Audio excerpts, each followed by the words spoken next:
It might come as a shock to many people, but the form of government we have in this country today basically is socialistic. We have social programs for everything. We have educational programs to bring the curriculum around to what the national education authorities want. And basically we have a socialist program, but instead of the benefits going to the people, the benefits go to the corporations. Okay? So I think anyone that stops and looks at it would agree that we have socialism geared to benefit the multinational corporations. Now, interestingly enough, this is pushed along by a fervent nationalism. What's good for GM is good for the country, okay? And our country, right or wrong, and we're going to go take our form of freedom and democracy to some other country. If you don't like it, we'll just invade you and occupy you, okay? Now, what does that tell us? That tells us that the form of government that we're operating under today is National Socialism.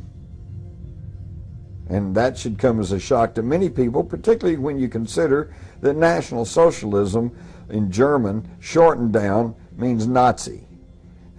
So, because the Nazi Party was the National Socialist German Workers' Party, National Socialist Deutsche Arbeiterpartei, okay? And so they shortened it to Nazis. And by the way, that was a form of fascism.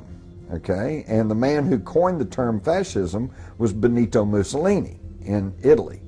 But Benito Mussolini himself said that fascism really wasn't the proper term, that it more correctly should have been called corporatism.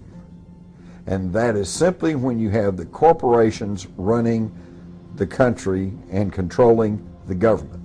Now, this is what we saw in fascist Italy, this is what we saw in Nazi Germany, but the difference is this.